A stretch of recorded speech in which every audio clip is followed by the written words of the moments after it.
Welcome to our regional Indian cookery course featuring recipes from Rajasthan.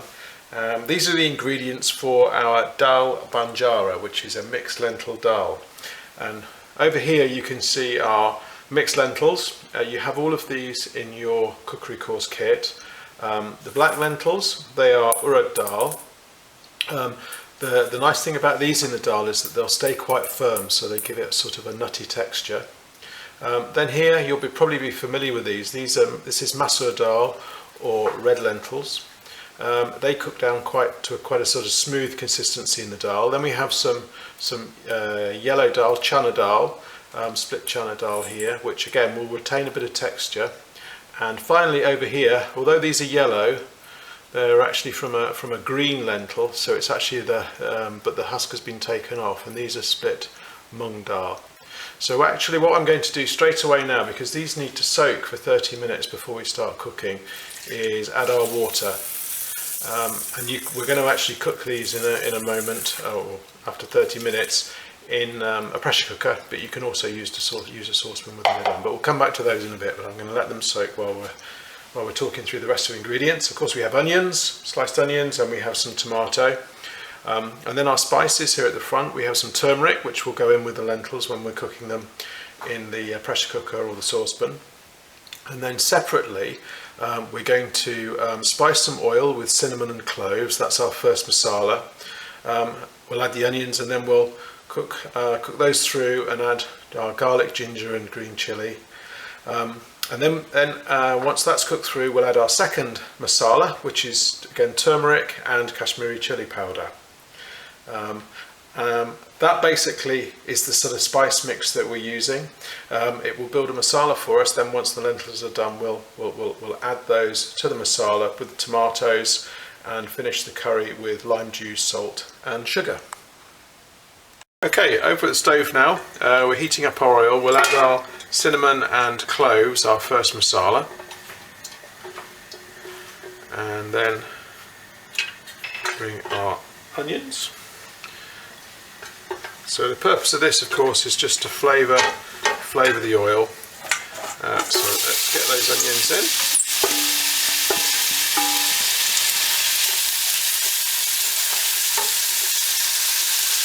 And we need to cook those through now until they're nice and browned. Okay, so we've been cooking away for a couple of minutes now, and our onions are starting to soften, but we need to get quite a bit of colour on them before we're ready to proceed. If you've been watching some of the other videos in this course, you'll realise that this browned onion starter is a common theme through all of the Rajasthani recipes that we're making. Okay, so our onions are nicely brown now and starting to caramelise. So we'll move on to the next step, which is to add our garlic, ginger and chilli. Now I'm going to turn the heat down as we add that, just to stop it spitting. There we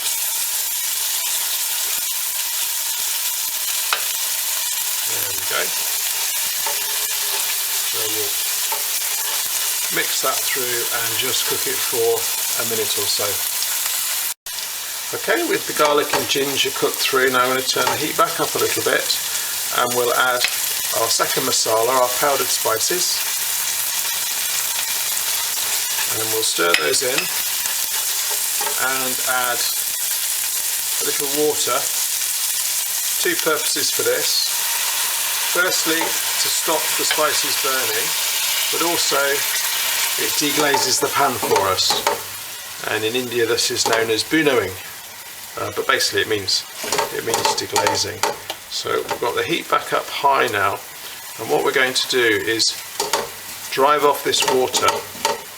That will cook the spices through, and when we see the oil start to sweat out of the mixture, then we know that we're ready to move on to the next step, which will be adding the tomatoes. Okay, so hopefully you can see there the oil is coming out of the mixture, both on the top and round the sides. That's basically telling us really that masala mixture is cooked through nicely, and we're ready to add the tomatoes.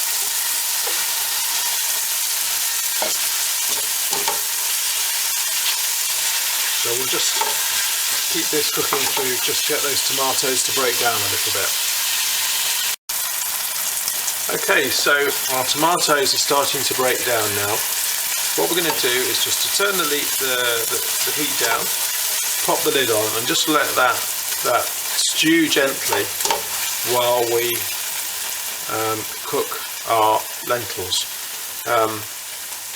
So let's leave that to cook. Okay, so we're over to the pressure cooker now. Our lentils, we soak them for half an hour in some water. Drain that off and rinse them, and we'll just pop those into our pressure cooker. And now we're adding 600 ml of water, some turmeric, and some salt. Now, in most of our recipes we don't tend to add salt to our lentils during the cooking, because it does actually slow down the cooking process, because it makes the lentils a bit firmer.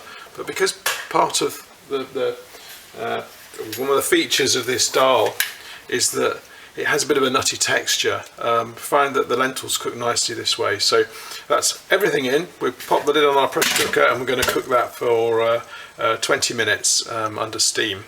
If you're cooking it in a saucepan, just 40 minutes with the lid on, and just check that the lentils are tender when you've finished. Okay, so that's our lentils have been steaming in the pressure cooker for 20 minutes, and you can see we've got a nice mixture there with different textures. The red dal and the mung dal have gone down to a mush, for want of a better word, whereas the chana dal and the urad dal, they hold their texture. Okay, so we're just going to pop those to one side and bring over our masala mixture that we made, and this is cooked down beautifully. So what we'll do now is to basically mix the two. So we'll add the yellow dal mixture to the masala. There we go. And bring those together. And this is actually quite a common way of making dals. We cook the lentils separate to our masala mixture, and essentially we're just sort of flavouring the lentil mixture with the onion and spice and tomatoes.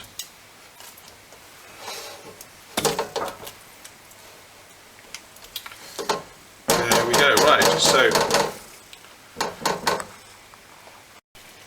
okay, so our dal mixture is ready for finishing now, and we're going to add some lime juice and a little sugar. Here we go, and we'll just stir that through and then give our dal a taste. Now you can adjust the texture of it at this stage as well. If you like your dal to be thinner, of course you can add a little more water, and if you like it thicker, then just let it simmer for a little bit longer, and the dal will thicken up. But let's just give this a taste.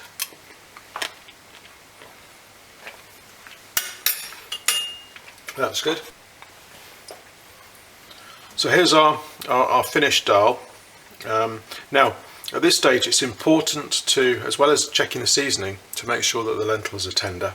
If you find your lentils are still a little bit tough, then what you can do is just add a little bit more water and simmer it for maybe another 5 or 10 minutes, and that should soften the urad dal, particularly the black one, is the one that you might find if you haven't soaked it for long enough in the first instance, that it still remains a little bit tough towards the end. So, Rajasthani Dal Banjara. Hope you enjoy it.